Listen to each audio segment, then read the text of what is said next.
Imaginez un homme timide, terrifié par tout type de contact humain. Finalement, il trouve son âme sœur, mais malheureusement, elle est faite de caoutchouc. Vous pensez que c'est la partie la plus étrange de cette histoire? Croyez-moi, les choses les plus surprenantes sont encore à venir. Un homme nommé Lars vit dans une petite ville avec son frère Gus et la femme enceinte de ce dernier, Karen. Il assiste à un service religieux, écoute attentivement le sermon du pasteur, puis aide sa voisine âgée à porter un grand pot de fleurs jusqu'à sa voiture. Lars admet qu'il n'a jamais eu de relation sérieuse. Une jolie fille nommée Margot lui sourit, mais il est gêné et s'enfuit loin d'elle. Le fait est que le protagoniste est un sociopathe. Il n'aime pas les gens et en a même peur. Lars doit aller travailler, mais il préfère aussi ne parler à personne là-bas. Un collègue lui montre un site web où l'on peut acheter une poupée qui ressemble à une vraie femme. Malheureusement, cela coûte une somme énorme. Margot entre dans le bureau. C'est leur nouvelle collègue. Au moment où Lars la voit, il s'enfuit immédiatement pour aller faire du café. Karen invite Lars à dîner. Le protagoniste refuse et la femme le plaque au sol, exigeant qu'il change d'avis. Cette tactique fonctionne et Lars finit par dîner avec la famille de son frère. Malgré cela, il mange à peine et parle très peu à table. Gus suggère à son frère d'emménager avec eux pour qu'il ne soit plus aussi seul. Naturellement, Lars refuse. 1 mois et demi passe. Le protagoniste apprend qu'un gros colis lui a été livré. Il rentre chez lui, ferme toutes les fenêtres, enfile son plus beau pull et se rend chez son frère. Lars annonce qu'il a une invitée qui séjourne chez lui. C'est une femme en fauteuil roulant qui parle mal anglais. Ils se sont rencontrés en ligne et ont décidé de se voir en personne. Gus et Karen invitent Lars et sa nouvelle connaissance à dîner, mais il y a un problème. Ce n'est pas une vraie femme, mais une poupée que l'on peut acheter sur des sites spécialisés. Lars dit que sa petite amie s'appelle Bianca. Elle est religieuse et très timide. Gus et Karen sont choqués. Il semble que leurs parents aient complètement perdu la tête. Cependant, ils ont tellement peur de le contrarier qu'ils acceptent de faire semblant et de prétendre que tout est normal. Lars se comporte comme si Bianca était une personne vivante. Il demande à Karen de prêter quelques-uns de ses vêtements à Bianca et de lui donner une chambre séparée, car leur religion leur interdit de dormir dans la même maison. Gus et Karen suggèrent à Lars d'emmener Bianca chez leur médecin de famille, Madame Berman. En fait, elle n'est pas seulement médecin généraliste, mais aussi psychologue, ce qui signifie qu'elle pourra évaluer la santé mentale de Lars. Après le départ de Lars, Karen examine Bianca de plus près et comprend pourquoi les hommes achètent de tels jouets. Gus trouve même le site internet où son frère a fait cet achat inattendu. Il y a une fille russe, nommée Natasha, une fille japonaise nommée Midori et une blonde nommée Tammy. Gus et Karen sont profondément inquiets pour leurs parents, et que vont dire les autres? Le lendemain, Gus et Karen emmènent Lars et Bianca à l'hôpital. Le docteur Berman est une femme sage et une psychologue compétente, alors elle décide elle aussi de jouer le jeu avec Lars. Elle dit que Bianca a une tension artérielle basse et lui prescrit un traitement hebdomadaire spécial.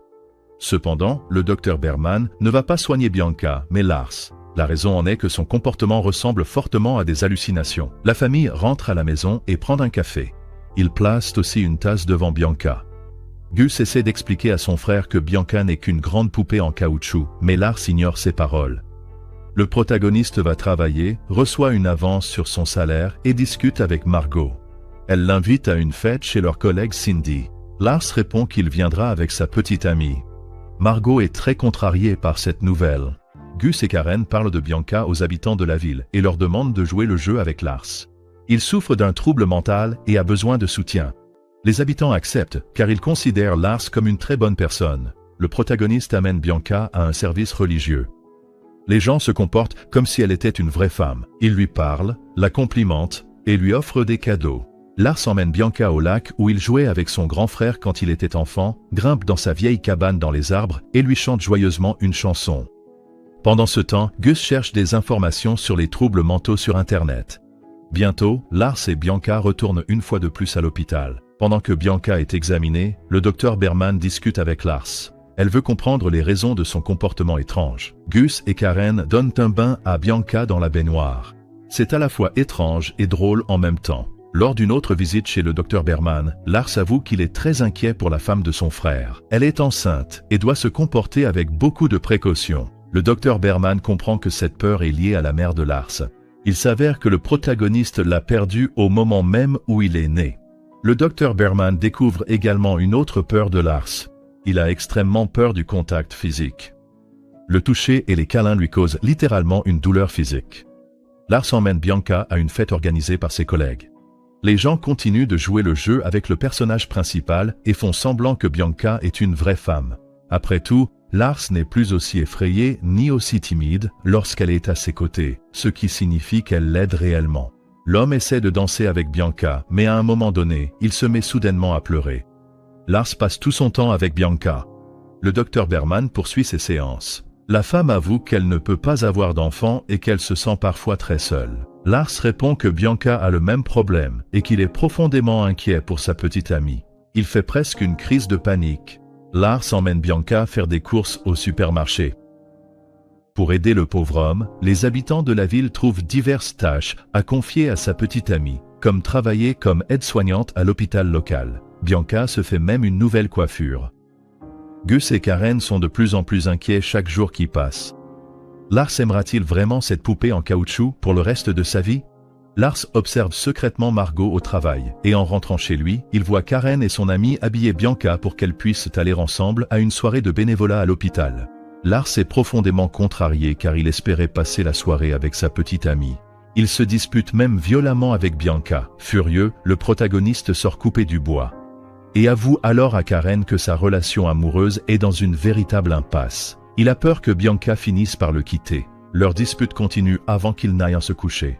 Au travail, Margot présente Lars à un homme nommé Eric. Il semble être son nouveau petit ami.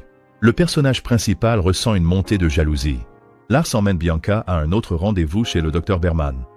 Il dit à la psychologue qu'il a demandé Bianca en mariage il y a une semaine, mais qu'elle a refusé. Lars et sa petite amie se disputent de plus en plus souvent.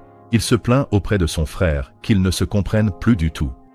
Gus lui répond alors qu'il est grand temps pour Lars de mûrir et de prendre enfin ses responsabilités au lieu de se comporter comme un enfant. Margot se dispute avec son collègue, Kurt. Lars s'approche de façon inattendue pour la réconforter. La femme avoue qu'elle a récemment rompu avec Eric parce qu'il était trop ennuyeux. Margot avait accepté cette relation parce qu'elle se sentait très seule. Elle invite Lars à aller jouer au bowling vendredi et il accepte puisque Bianca sera de toute façon occupée ce jour-là. Lars et Margot vont jouer au bowling ensemble. La femme semble vraiment heureuse. Elle rit, s'amuse et danse. Lars accepte aussi de lancer quelques boules.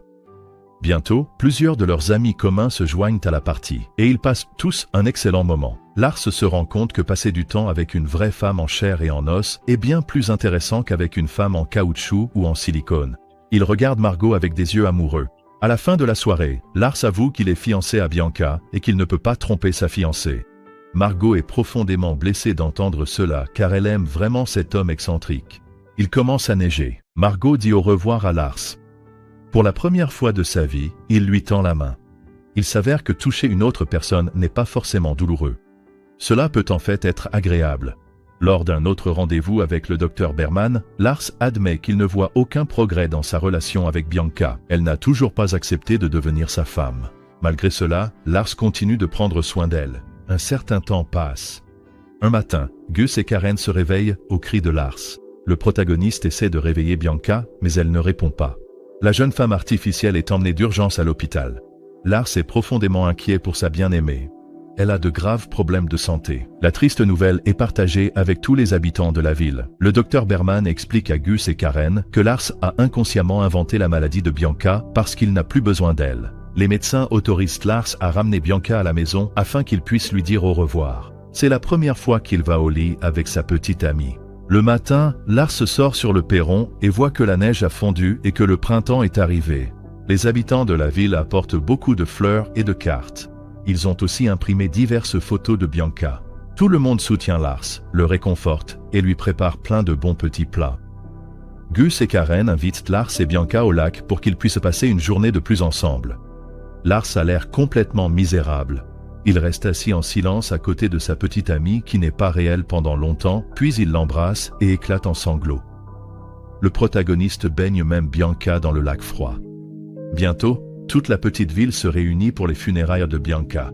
Le pasteur prononce un discours d'adieu, parlant de la merveilleuse jeune fille qu'elle était et à quel point tout le monde l'aimait. Lars se remet à pleurer. Le docteur Berman s'approche de Gus après les funérailles. L'homme remercie la psychologue pour sa sagesse et pour avoir traité son frère de la bonne manière. Pendant ce temps, Lars parle à Margot. Au début, il parle de Bianca et de sa personnalité remarquable, puis Margot suggère qu'il se dépêche pour rejoindre les autres. Lars demande à son amie si elle aimerait aller se promener. Elle répond « oui ».